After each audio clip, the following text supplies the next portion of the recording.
IPS math classes YouTube channel ਦੇ ਸਾਰੇ ਹੀ ਵਿਦਿਆਰਥੀਆਂ ਦਾ ਸਵਾਗਤ ਹੈ। ਹੁਣ ਘਰ ਬੈਠੇ ਹੀ YouTube ਤੇ ਮੈਥ ਸਿੱਖਣ ਲਈ IPS math classes YouTube channel ਨੂੰ ਆਪ ਵੀ ਸਬਸਕ੍ਰਾਈਬ ਕਰੋ ਅਤੇ ਹੋਰਨਾਂ ਵਿਦਿਆਰਥੀਆਂ ਨੂੰ ਵੀ ਸਬਸਕ੍ਰਾਈਬ ਕਰਵਾਓ। IPS math classes YouTube channel ਵਿੱਚ 10ਵੀਂ ਕਲਾਸ ਦੇ ਵਿਦਿਆਰਥੀਆਂ ਦਾ ਸਵਾਗਤ ਹੈ। ਤਾਂ ਵਿਦਿਆਰਥੀਓ ਵਿਭਾਗ ਵੱਲੋਂ ਵੀਕਲੀ ਟੈਸਟ ਲਏ ਜਾ ਰਹੇ ਨੇ, ਉਸ ਦੀ ਸ਼ੁਰੂਆਤ ਹੋ ਚੁੱਕੀ ਹੈ। 8 जनवरी ਨੂੰ ਤੁਹਾਡਾ ਟੈਸਟ ਜਿਹੜਾ ਹੋਏਗਾ ਵੀਕਲੀ, ਤਾਂ ਉਸ ਵਿੱਚ ਚੈਪਟਰ ਨੰਬਰ 2 ਬਹੁਪਦ ਵਿੱਚੋਂ ਕੁੱਲ 4 ਅੰਕ ਦਾ ਪੇਪਰ ਆਏਗਾ, ਜਿਸ ਵਿੱਚੋਂ 2 ਸਵਾਲ 1 ਅੰਕ ਦੇ ਔਰ 2 ਅੰਕ ਦਾ ਇੱਕ ਸਵਾਲ ਤੁਹਾਡੇ ਐਗਜ਼ਾਮ ਦੇ ਵਿੱਚ ਆਏਗਾ। ਤਾਂ ਵਿਦਿਆਰਥੀਓ ਇਸ ਚੈਪਟਰ ਦੇ ਇੰਪੋਰਟੈਂਟ ਕੁਐਸਚਨ ਕਰਨ ਜਾ ਰਹੇ ਹਾਂ। ਸਭ ਤੋਂ ਪਹਿਲਾਂ ਫਸਟ ਕੁਐਸਚਨ, ਆਓ ਆਪਾਂ ਸ਼ੁਰੂਆਤ ਕਰਦੇ ਹਾਂ। ਸਿਫਰਾਂ ਦੀ ਗਿਣਤੀ ਪਤਾ ਕਰੋ। ਇਸ ਵਿੱਚੋਂ ਵਿਦਿਆਰਥੀਓ 2.3 ਅਭਿਆਸ ਜਿਹੜੀ ਹੈ ਉਹ ਕੱਟ ਦਿੱਤੀ ਗਈ ਹੈ। ਤਾਂ 2.1 ਅਤੇ 2. ਆਪਾਂ ਕਰਾਂਗੇ। ਤਾਂ ਸਭ ਤੋਂ ਪਹਿਲਾਂ ਵਿਦਿਆਰਥੀਓ ਜਿਵੇਂ ਜਿਹੜੀ ਆ ਰੇਖਾ ਹੁੰਦੀ ਹੈ, ਇਸ ਨੂੰ ਲੇਟਵੀ ਰੇਖਾ ਬੋਲਦੇ ਆ ਔਰ ਇਸ ਨੂੰ ਕੀ ਬੋਲਦੇ ਆ, ਖੜਵੀ ਰੇਖਾ। ਹੌਰੀਜ਼ੌਂਟਲ ਲਾਈਨ ਤੇ ਵਰਟੀਕਲ ਲਾਈਨ। ਤਾਂ ਵਿਦਿਆਰਥੀਓ ਇਹ ਗ੍ਰਾਫ ਜਿਹੜਾ ਹੈ ਇੱਥੋਂ ਪਾਸ ਕਰ ਰਿਹਾ ਹੈ। ਤਾਂ ਇਸ ਵਿੱਚ ਸਿਫਰਾਂ ਦੀ ਗਿਣਤੀ ਕਿੰਨੀ ਹੈ? 1 ਅੰਕ ਦਾ ਕੁਐਸਚਨ ਆਏਗਾ ਵਿਦਿਆਰਥੀਓ। ਇਹ ਸਿਫਰਾਂ ਦੀ ਗਿਣਤੀ ਆਪਾਂ ਕਿਵੇਂ ਪਤਾ ਕਰਨੀ ਹੈ? ਜੋ ਲੇਟਵੀ ਰੇਖਾ ਹੈ ਉਸ ਨੂੰ ਕਿੰਨੀ ਵਾਰ ਗ੍ਰਾਫ ਕੱਟ ਕਰਦਾ ਹੈ? ਇਹ ਬਿਲਕੁਲ ਵੀ ਨਹੀਂ ਕੱਟ ਕਰਦਾਗਾ, ਇਸ ਲਈ ਸਿਫਰਾਂ ਦੀ ਗਿਣਤੀ ਕਿੰਨੀ ਹੋਏਗੀ? 0। ਨੈਕਸਟ ਕੁਐਸਚਨ, ਕੁਐਸਚਨ ਨੰਬਰ 2, ਸਿਫਰਾਂ ਦੀ ਗਿਣਤੀ ਜਿਹੜੀ ਹੈ ਉਹ ਆਪਾਂ ਪਤਾ ਕਰਨੀ ਹੈ। ਤਾਂ ਫਿਰ ਦੇਖੋ ਵਿਦਿਆਰਥੀਓ, ਇਹ ਗ੍ਰਾਫ, ਇਹ ਲੇਟਵੀ ਰੇਖਾ ਵਿਦਿਆਰਥੀਓ x ਧੁਰਾ ਬੋਲਦੇ ਆ, ਇਹ ਖੜਵੀ ਰੇਖਾ y ਧੁਰਾ। ਇਸ ਨੂੰ ਲੇਟਵੀ ਰੇਖਾ ਨੂੰ ਗ੍ਰਾਫ x ਧੁਰੇ ਨੂੰ ਕਿੰਨੀ ਵਾਰ ਕੱਟਿਆ? ਦੇਖੋ 1 2 3 4। ਤਾਂ ਜਿੰਨੀ ਵਾਰ ਵੀ ਲੇਟਵੀ ਰੇਖਾ ਨੂੰ ਗ੍ਰਾਫ ਕੱਟ ਕਰੇ ਉਨੀ ਹੀ ਸਿਫਰਾਂ ਦੀ ਗਿਣਤੀ ਹੁੰਦੀ ਹੈ। ਤਾਂ ਵਿਦਿਆਰਥੀਓ ਇਸ ਵਿੱਚ ਸਿਫਰਾਂ ਦੀ ਗਿਣਤੀ ਕਿੰਨੀ ਹੈ? 4। ਤਾਂ ਨੈਕਸਟ ਕੁਐਸਚਨ, 1 ਅੰਕ ਦਾ ਕੁਐਸਚਨ ਜਿਹੜਾ ਹੈ ਐਗਜ਼ਾਮ ਦੇ ਵਿੱਚ ਸ਼ੋਰ ਹੀ ਆਏਗਾ, ਤੁਹਾਡਾ 1 ਅੰਕ ਜਿਹੜਾ ਹੈ ਇਹ ਪੱਕਾ ਹੋ ਜਾਏਗਾ। ਤਾਂ ਫਿਰ ਦੇਖੋ ਵਿਦਿਆਰਥੀਓ, ਇਹ x ਧੁਰੇ ਨੂੰ ਦੇਖੋ ਕਿੰਨੀ ਵਾਰ ਕੱਟ ਰਹੀ ਹੈ? 2 ਵਾਰ। 1 ਤੇ 1 2। ਤਾਂ ਸਿਫਰਾਂ ਦੀ ਗਿਣਤੀ ਕਿੰਨੀ ਹੋਗੀ? 2। ਨੈਕਸਟ ਕੁਐਸਚਨ ਵਿਦਿਆਰਥੀਓ, ਫਾਰਮੂਲੇ ਤੁਸੀਂ ਯਾਦ ਕਰਨੇ ਨੇ ਜੋ ਐਗਜ਼ਾਮ ਦੇ ਪੁਆਇੰਟ ਆਫ ਵਿਊ ਤੋਂ ਕਾਫੀ ਇੰਪੋਰਟੈਂਟ ਨੇ। ਸਿਫਰਾਂ ਦਾ ਜੋੜ, ਉਸ ਦਾ ਫਾਰਮੂਲਾ ਕੀ ਹੁੰਦਾ ਹੈ? -b/a। ਤਾਂ ਵਿਦਿਆਰਥੀਓ ਇਹ ਇੱਕ 2 ਘਾਤੀ ਸਮੀਕਰਨ ਹੈ। ਇਸ ਵਿੱਚ x² ਦਾ ਜਿਹੜਾ ਗੁਣਾਕ ਹੈ ਉਹ a ਹੋਏਗਾ, x ਦਾ ਗੁਣਾਕ b ਔਰ ਕੱਲਾ ਜਿਹੜਾ ਹੈ ਕਾਂਸਟੈਂਟ ਉਹ ਕੀ ਹੋਏਗਾ? c। ਤਾਂ ਵਿਦਿਆਰਥੀਓ ਫਾਰਮੂਲੇ ਤੁਸੀਂ 2 ਯਾਦ ਕਰਨੇ ਨੇ, ਸਿਫਰਾਂ ਦਾ ਜੋੜ ਤੇ ਸਿਫਰਾਂ ਦੀ ਗੁਣਨਫਲ। ਤਾਂ ਸਿਫਰਾਂ ਦੀ ਗੁਣਨਫਲ ਦਾ ਫਾਰਮੂਲਾ c/a। ਤਾਂ ਉਸ ਤੋਂ ਬਾਅਦ 2 ਘਾਤੀ ਸਮੀਕਰਨ ਬਣਾਉਣ ਦਾ ਫਾਰਮੂਲਾ ਜਾਂ ਬਹੁਪਦ ਉਸ ਦਾ ਫਾਰਮੂਲਾ x² - ਸਿਫਰਾਂ ਦਾ ਜੋੜ x ਪਲੱਸ ਸਿਫਰਾਂ ਦੀ ਗੁਣਾ। ਤਾਂ ਇਸ ਨੂੰ ਵਿਦਿਆਰਥੀਓ s ਵਿੱਚ ਵੀ ਲਿਖ ਸਕਦੇ ਆ, sx + p। s ਮਤਲਬ ਸਮ ਆਫ ਰੂਟਸ, p ਮਤਲਬ ਪ੍ਰੋਡਕਟ ਆਫ ਰੂਟਸ। ਤਾਂ ਦੇਖੋ ਵਿਦਿਆਰਥੀਓ 6 ਕੁਐਸਚਨ ਹੋ ਗਏ। ਕੁਐਸਚਨ ਨੰਬਰ 7 ਜੋ 1 ਨੰਬਰ ਦਾ ਆ ਸਕਦਾ ਹੈ, ਐਗਜ਼ਾਮ ਜਿਹੜਾ ਹੈ ਕਾਫੀ ਹੱਦ ਤੱਕ ਇਹਨਾਂ ਵਿੱਚੋਂ ਹੀ ਆ ਜਾਏਗਾ ਵਿਦਿਆਰਥੀਓ। ਜਿਵੇਂ ਆ ਕੁਐਸਚਨ ਹੈ, ਇਸ ਵਿੱਚ ਸਿਫਰਾਂ ਦਾ ਜੋੜ ਪਤਾ ਕਰੋ ਤੇ ਸਿਫਰਾਂ ਦੀ ਗੁਣਾ। ਤਾਂ ਵਿਦਿਆਰਥੀਓ 2 ਨੰਬਰ ਦਾ ਕੁਐਸਚਨ ਵੀ ਆ ਸਕਦਾ ਹੈ। ਸਿਫਰਾਂ ਦੇ ਜੋੜ ਦਾ ਫਾਰਮੂਲਾ -b/a ਤੇ ਸਿਫਰਾਂ ਦੀ ਗੁਣਾ ਦਾ ਫਾਰਮੂਲਾ c/a ਹੁੰਦਾ ਹੈ। ਪਰ ਆਪਾਂ ਪਤਾ ਕਰਨੀ ਹੈ, ਇਸ ਵਿੱਚ ਪਹਿਲਾਂ a ਲਿਖੋ। ਇਸ ਕੁਐਸਚਨ ਦੇ ਵਿੱਚ a ਕਿੰਨਾ ਹੈ? 2, b 3 ਤੇ c ਕਿੰਨਾ ਹੈ? 9। ਤਾਂ ਸਿਫਰਾਂ ਦਾ ਜੋੜ ਆਪਾਂ ਪਤਾ ਕਰ ਲੈਣੇ ਵਿਦਿਆਰਥੀਓ। b ਦੀ ਵੈਲਿਊ ਪੁੱਟ ਕਰ ਦਿਓ 3 ਤੇ a ਦੀ ਵੈਲਿਊ ਕਿੰਨੀ ਹੈ? 2। ਤਾਂ ਸਿਫਰਾਂ ਦਾ ਜੋੜ ਕਿੰਨਾ ਆ ਜਾਏਗਾ? -3/2। ਇਸੇ ਤਰ੍ਹਾਂ ਹੀ ਸਿਫਰਾਂ ਦੀ ਗੁਣਨਫਲ c/a। ਸੋ c ਕਿੰਨਾ ਹੈ? 9 ਤੇ a ਕਿੰਨਾ ਹੈ? 2। 9/2। ਤਾਂ ਨੈਕਸਟ ਕੁਐਸਚਨ ਹੋਰ ਕਰਦੇ ਹਾਂ, ਜਿਸ ਨਾਲ ਆਪਾਂ ਨੂੰ ਹੋਰ ਜਿਹੜੀ ਹੈ ਪ੍ਰੈਕਟਿਸ ਜਿਹੜੀ ਹੈ ਪਤਾ ਚੱਲੇਗਾ ਕਿ ਆਪਾਂ ਸਿਫਰਾਂ ਦਾ ਜੋੜ ਤੇ ਗੁਣਨਫਲ ਕਿਵੇਂ ਪਤਾ ਕਰ ਸਕਦੇ ਹਾਂ। ਨੈਕਸਟ ਕੁਐਸਚਨ, ਤਾਂ ਇਸ ਵਿੱਚ ਸਿਫਰਾਂ ਦਾ ਜੋੜ ਤੇ ਸਿਫਰਾਂ ਦੀ ਗੁਣਾ।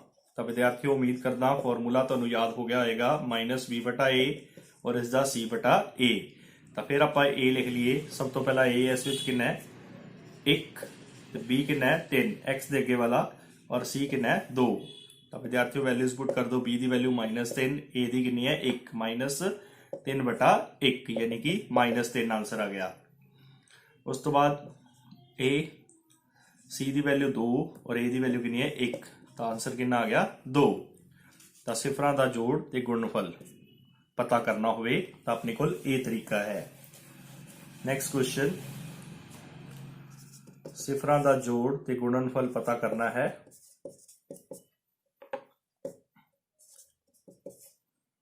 तो ए फिर कितना हो गया 3, बी -6 ते सी कितना आ गया -4। मैं पहला लिखता विद्यार्थियों सिफरां दा जोड़, इसका फार्मूला -b/a। तो माइनस वाला क्वेश्चन सी, थोड़ी प्रैक्टिस हो जाएगी। बी की वैल्यू कितनी है -6, ए की वैल्यू कितनी है 3। तो माइनस माइनस की हो गई, ये मेन चीज सीगी 6 प्लस दे 2।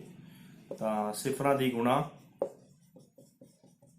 उसका फार्मूला c/a। तो c की वैल्यू -4, ए की वैल्यू कितनी है 3, तो -4/3। तो नेक्स्ट क्वेश्चन,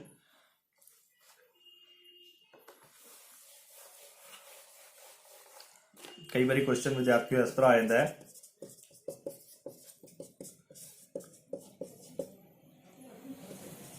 विच सिफरां दा जोड़ अते गुणनफल लिखो। तो विद्यार्थियों इस दे विच सिफरां दा जोड़ -b/a ते सिफरां दी गुणा वो कितनी आ गई c/a। तो नेक्स्ट क्वेश्चन,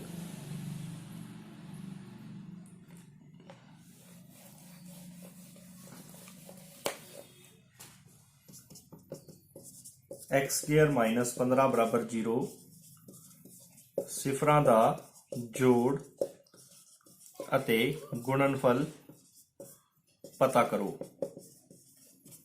तो विद्यार्थियों ए कितना है 1, बी इस विच नहीं गा विद्यार्थियों, इंपॉर्टेंट चीज है 0 लिखनी है। तो सी कितना है -15।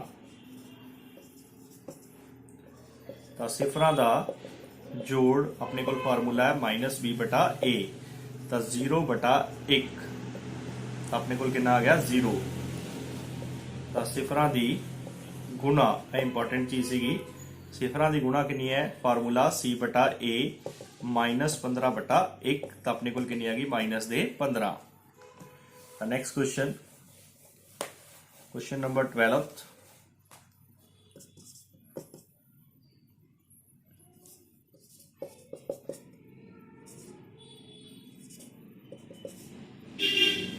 इस विच सिफरां दा जोड़ पता करना है अते गुणनफल। तो विद्यार्थियों इंपॉर्टेंट जिहड़ी चीज है इस विच वो दसन जा रहा। इस विच ए 2 है, बी 16 ते सी इस विच 0 है। तो इंपॉर्टेंट चीज हैगी सिफरां दा जोड़, फार्मूला -b/a। तो -16/2 कट के कितना आ गया -8। तो सिफरां दी गुणा उसका फार्मूला c/a। सी अपने को कितना है 0, ए 2 है, तो अपने को 0 आंसर आ गया। तो विद्यार्थियों आखिरी क्वेश्चन वाल वधदे हां, जो एग्जाम के पॉइंट ऑफ व्यू तो इंपॉर्टेंट है।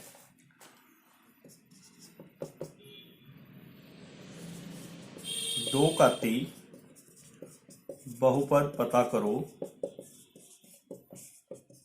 जिस दे सिफरां दा जोड़ अते गुणनफल हेठ अनुसार है। तो देखो विद्यार्थियों 1/4 ते -1 दिता अपने को। तो सिफरां दा जोड़ वो अपने को कितना दिता 1/4, सिफरां दी गुणा वो किहदे बराबर दी है -1। तो दो घाती बहुपद अपने को फार्मूला विद्यार्थियों तुहानूं दस चुके हैं x² - sx + b। ਤਾਂ ਇੱਥੇ ਵੈਲਿਊਜ਼ ਪੁੱਟ ਕਰ ਦੋ। ਸਿਫਰਾਂ ਦਾ ਜੋੜ ਕਿੰਨਾ 1/4 ਇੰਟੂ x ਤੇ ਸਿਫਰਾਂ ਦੀ ਗੁਣਾ ਦੀ ਵੈਲਿਊ ਕਿੰਨੀ ਹੈ -1। ਤਾਂ ਆਪਣੇ ਕੋਲ ਇਹ ਆਨਸਰ ਆ ਗਿਆ। ਇਹ ਆਪਣੇ ਕੋਲ ਆਨਸਰ ਆ ਗਿਆ ਵਿਦਿਆਰਥੀਓ। ਨੈਕਸਟ ਕੁਐਸਚਨ,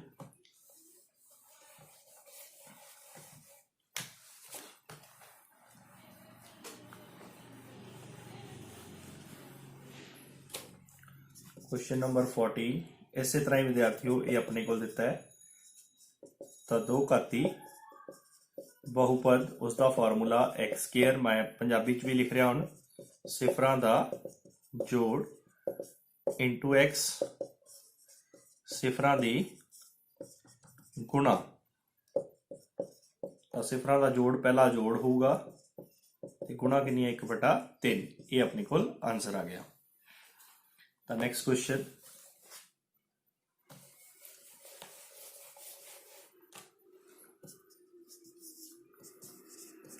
सिफरां दा जोड़ वो अपने को दिता है 0,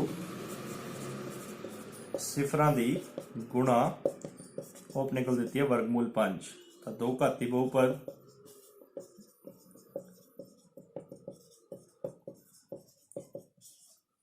मैं फॉर्मूला इंग्लिश लिखता विद्यार्थियों, ये 0x ते प्रोडक्ट की वैल्यू कितनी है वर्गमूल 5। तो अपने को आ गया वैल्यू एक्स स्केयर प्लस वर्गमूल 5। ये आंसर आ गया। तो आखिरी क्वेश्चन वाल चलते हैं विद्यार्थियों। कई बार इस तरह दिता आ जाता है, दो घाती बहुपद पता करो जिस दे सिफर 2 ਅਤੇ 3 ਹਨ। ਤਾਂ ਵਿਦਿਆਰਥੀਓ ਇੰਪੋਰਟੈਂਟ ਹੈ।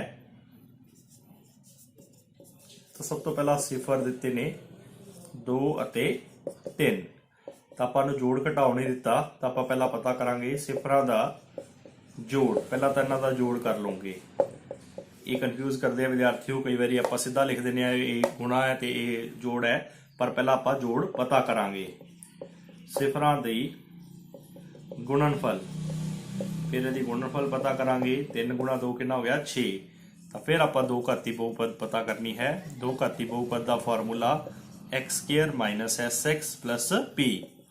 तो एक्स स्केयर सम कितना है 5 ते प्रोडक्ट कितनी है 6। ये अपने को विद्यार्थियों आंसर आ गया। तो इस तरह का एक होर क्वेश्चन माइनस वाला दे देने विद्यार्थियों तुहानू। क्वेश्चन नंबर 17,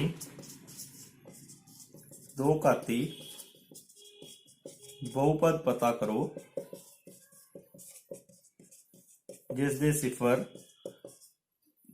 2 ਅਤੇ -5 ਹਨ। तो सब तो पहला सिफर 2 ਅਤੇ -5। तो सब तो पहला सिफरां दा जोड़ पता करना है। जोड़ कितना आ गया 2 + -5। तो टोटल कितना आ गया -3। तो सिफरां दी गुणा, इन्हां दी गुणा कर लो विद्यार्थियों। 2 गुणा -5 -10। तो दो घाती बहुपद बराबर x square minus S x plus P.